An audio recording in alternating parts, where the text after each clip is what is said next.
अभी जो सुदामा जी का आप आनंद ले रहे थे वो खत्म हो गया है। बोलिए द्वारकाधीश भगवान की। ऐसे हो गया महाराज, अब बैठ जाओ, मुक्ति होने वाली है। ये तो प्रतिनिधि और परीक्षा दी सुदामा चौथ के बाद सुरेश साहब आए कर रही अपनी प्रार्थना पूरी आनंद से कर रहे थे। तभी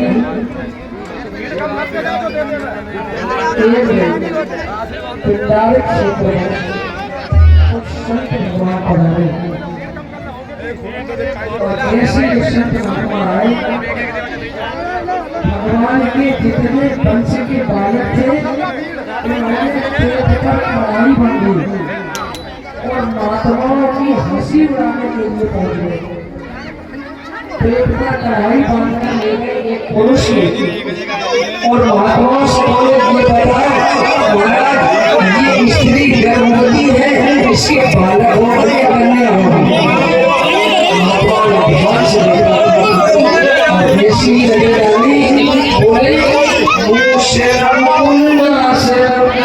न स्त्री होगी, न कन्या होगी और न बालक होगा, क्योंकि आप हमारे साक्षात करने आए हो। तो श्राप देते हैं, जब आप कपड़ा हटाओगे तो उस जो पेट पर कढ़ाई बनी उसके स्थान पर मूषण प्रकट होगा और वो क्या करेगा? मूषणम कुलनाशनम, यदुवंशियों के कुल का संहार करने वाला है।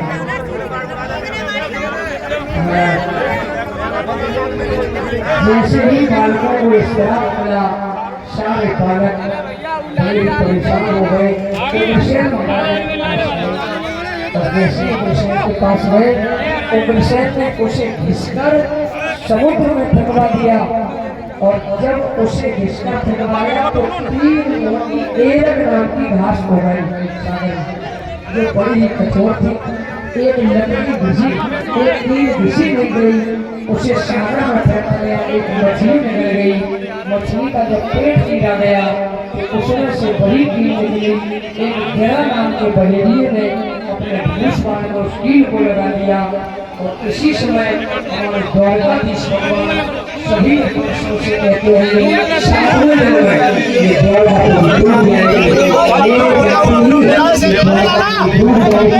इसलिए भगवान कहते हैं कि ये सभी यदुवंशी उपद्रवी हो गए हैं।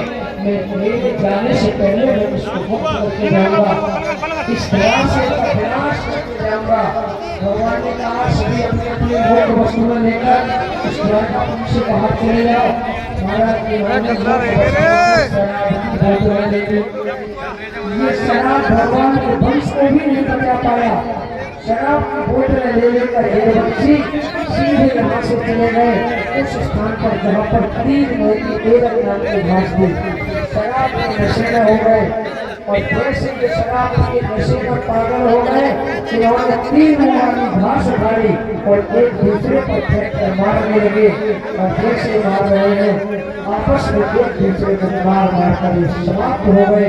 इधर हमारे बलराम भैया 1000 सफेद चुनु प्रदान करके 1000 मस्तक बना लिए और सीधे सागर में महाप्रयाण करते हैं। हमारे ठाकुर जी जैसे करने लगे, अर्जुन को कहने लगे, मेरे जाने के बाद जो बचे बच्चे लोग हैं इन्हें लेकर कर यहाँ से चले जाना है। उद्धव जी आए, जैसे भगवान एक वृक्ष के नीचे एक चरण पर दूसरा चरण रखकर बैठे थे, तभी उद्धव जी आ गए। उद्धव जी ने कहा, भगवान आप हमें छोड़कर क्यों जा रहे हो? अरे आपके बिना कैसे रह पाएंगे? उद्धव जी को भगवान ने कहा, ये शरीर अकेला आया है, ये जीव अकेला होता है और अकेले जाना होगा। उद्धव कह रहे, भगवान आपके बिना तो जीना बहुत मुश्किल होगा। भगवान ने भागवत भगवान को दिया, बोले मैं पांडवई स्वरूप में इसमें समाहित हो जाएगा तो इसी लेकर सीधे भद्रकासुर की ओर चले जाओ।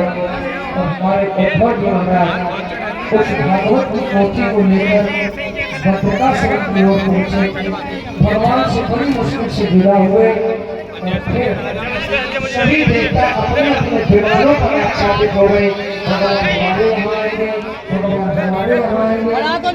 तो इसी जगह भगवान नहीं गए और सूर्यों का प्रकाश हुआ।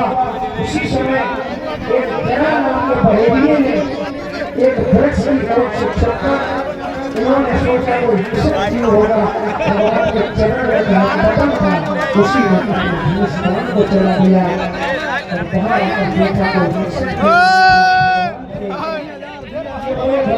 बहुत बड़ी व्यक्ति हो गए, बहुत बड़ा अपराध हो गया। भगवान ने कहा एक तेरा नाम के बहेलिये तुमसे कोई अपराध नहीं हुआ है।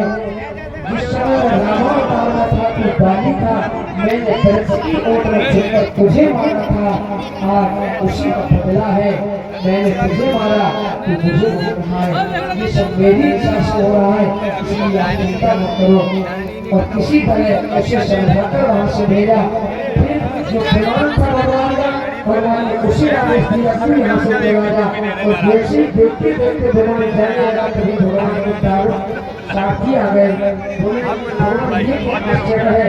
भगवान ने कहा ये सारी लीला है, तुम भी यहाँ से जाओ। और फिर भगवान बैठे हैं अपने स्वरूप का स्मरण किया और देखते देखते हजारों सूर्यों करोड़ों सूर्यों का प्रकाश हुआ। फिर भगवान कहाँ चले गए किसी ने भी नहीं देख पाया। भगवान वहाँ से अंतर हो गए। बोलिए कृष्ण भगवान की। यहाँ से आगे की बात भगवान के प्रयोग की बातें कही नहीं जाती है। दो बातन को याद रख अंतिम उपदेश दिया सुखदेव भगवान ने राजा परीक्षित को।